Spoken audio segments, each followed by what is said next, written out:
lowest in 3 years. And of course, Congress also plans to move forward with legislation to make homeownership even more affordable. Joining us now for more on all of this is the Secretary of Housing and Urban Development, Scott Turner. Good morning to you, Mr. Secretary. So let's start with those mortgage rates dropping. That's a good thing. But it's also opening up an opportunity for millions of people to buy a home, maybe refinance their home. This is really great news for the American family.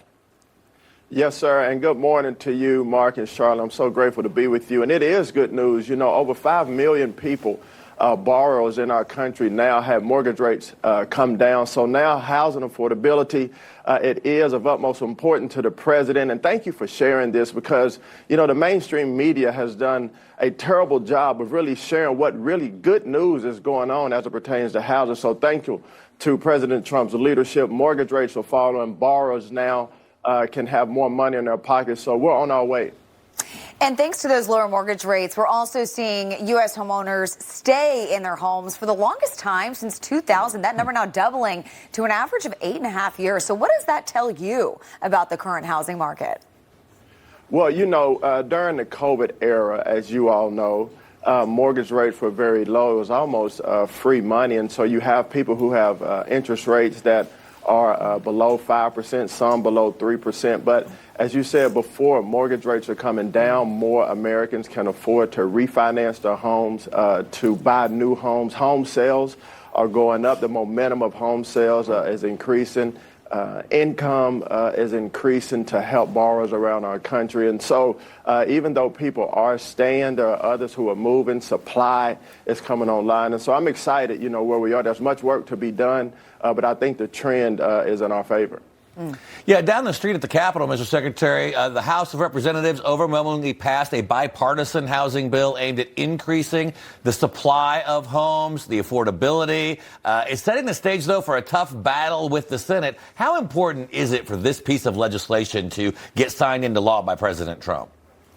You know, I think it's very important. And, you know, you've heard the president who's advocating for the House and the Senate to come together to pass strong legislation to help the American people. We have an American-first president. He cares about the American people. Housing affordability is of utmost priority for him. It is for myself and other leaders in our administration. And so the House and the Senate are very much aware that passing a bipartisan bill to help the American people as it pertains to housing affordability is not just important, but it's critical.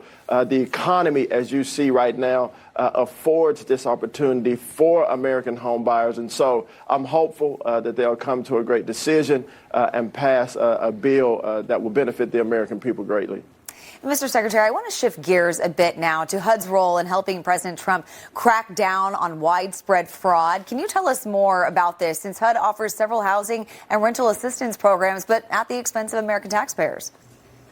Yes, ma'am. You know, we first came in, we wanted to take inventory of every program at HUD, and I know every cabinet member across this federal government, including with the president's leadership. We want to crack down on waste, fraud, and abuse. And you saw our agency financial report. We found billions of dollars of payment error. We found payments going to tens of thousands of dead people, ineligible tenants around our country, those that are not American citizens. So we signed an MOU with the Department of Homeland Security to make sure that everybody that receives HUD-funded housing is indeed an American citizen. We also stopped FHA mortgages from going to illegals around our country. American people are our only priority. And so we want to make sure that HUD-funded housing, which is backed by taxpayers in America, goes to American citizens and not to illegals in our country. Yeah, so important, giving more people access to the American dream of owning a home. All right, Housing and Urban Development Secretary Scott Turner, it's great to see you this morning, my friend. Great to see y'all.